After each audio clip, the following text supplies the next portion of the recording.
He often tells people something that sounds almost controversial at first.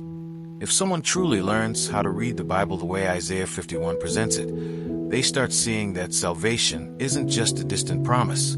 It's already working in hidden ways most people miss. And that's where the tension begins, because when he explains these chapters, he shows that what looks like delay is actually divine timing unfolding, even when life feels like it's falling apart. In Isaiah 51, the call to read and remember isn't just inspiration. It's a challenge to stop trusting appearances and start trusting something unshakable beneath them. That's the counterintuitive part. The weaker things look, the stronger God's promise actually is, according to these Bible chapters. And here's the quick reward hidden in it. Whoever slows down to read, reflect, and truly explain Isaiah 51 begins to notice peace rising in places where anxiety used to dominate, almost like a switch flipping inside the soul. But the real question is, what happens when that promise fully unfolds for Zion? I'm done. Then, let's read the chapter together. Listen to me, you who pursue righteousness and who seek the Lord.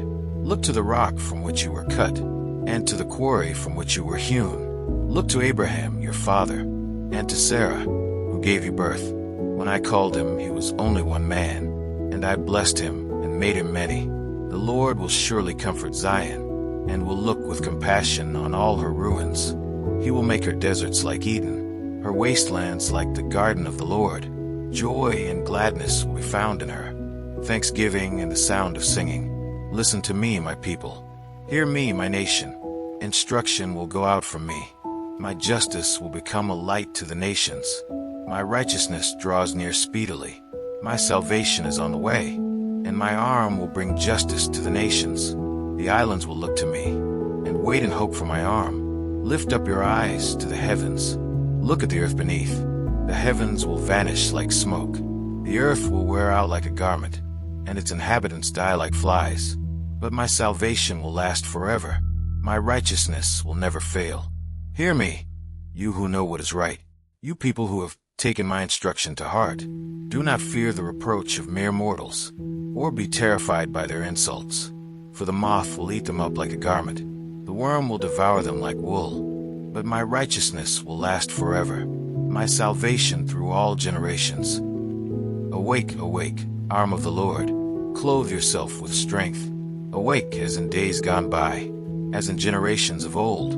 Was it not you who cut Rahab to pieces, who pierced that monster through? Was it not you who dried up the sea, the waters of the great deep, who made a road in the depths of the sea, so that the redeemed might cross over? Those the Lord has rescued will return. They will enter Zion with singing. Everlasting joy will crown their heads.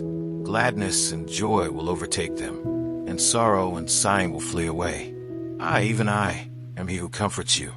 Who are you that you fear mere mortals, human beings who are but grass, that you forget the Lord your Maker, who stretches out the heavens, and who lays the foundations of the earth, that you live in constant terror every day, because of the wrath of the oppressor, who is bent on destruction? For where is the wrath of the oppressor? The cowering prisoners will soon be set free. They will not die in their dungeon, nor will they lack bread. For I am the Lord your God, who stirs up the sea so that its waves roar. The Lord Almighty is his name. I have put my words in your mouth, and covered you with the shadow of my hand. I who set the heavens in place, who laid the foundations of the earth, and who say to Zion, you are my people. Awake, awake, rise up, Jerusalem, you who have drunk from the hand of the Lord, the cup of his wrath, you who have drained to its dregs, the goblet that makes people stagger. Among all the children she bore, there was none to guide her. Among all the children she reared, there was none to take her by the hand. These double calamities have come upon you. Who can comfort you? Ruin and destruction, famine and sword. Who can console you? Your children have fainted. They lie at every street corner, like antelope caught in a net. They are filled with the wrath of the Lord, with the rebuke of your God. Therefore hear this, you afflicted one, made drunk, but not with wine. This is what your sovereign Lord says, your God, who defends his people. See, I have taken out of your hand the cup that made you stagger. From that cup the goblet of my wrath. You will never drink again. I will put it into the hands of your tormentors, who said to you, fall prostrate, that we may walk on you. And you made your back like the ground, like a street to be walked on. Let's say a quick prayer to thank the Lord for his mercy. Lord, thank you for this moment, for every insight we've received while reading and reflecting on these chapters of Isaiah 51. Thank you for reminding us that your promises don't fade, even when life feels uncertain, and that you are still the one who restores, comforts, and strengthens your people. Father, help us not to just understand these words, but to live them. When fear tries to speak louder than faith, remind us of what we've learned today.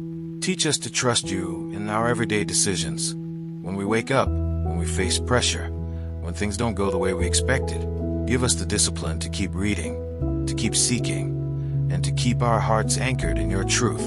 And most of all, shape our lives so that what we've studied doesn't stay in our minds only, but becomes action, peace, and real transformation, how we live each day. We thank you, Lord, and we trust you with what comes next. Amen. Now that Isaiah 51 has been read, explained, and walked through step by step, he leaves one final challenge on the table. What will actually change in the way the Bible is read from this moment on? Because these chapters were never meant to stay as information. They were meant to become transformation. When someone truly slows down to read Isaiah 51, the noise of fear starts losing authority, and a different kind of confidence begins to rise, one that doesn't depend on circumstances, but on God's unshakable promise.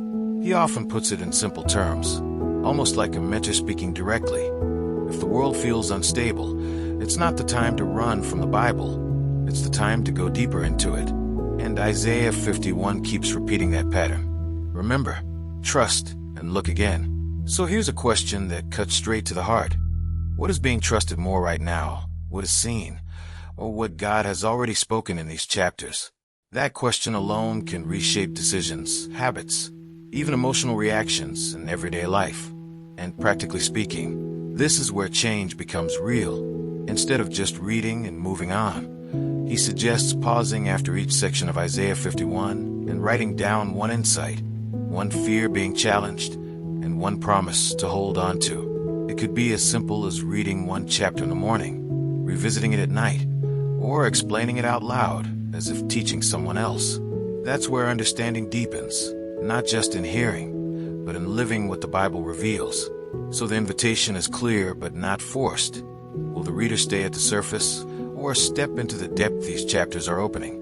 Will Isaiah 51 remain just words on a page, or become a lens for how life is interpreted from now on? And as this question lingers, one final thought stands. Maybe the difference between anxiety and peace is not information, but the decision to truly read, believe, and walk through what has already been explained.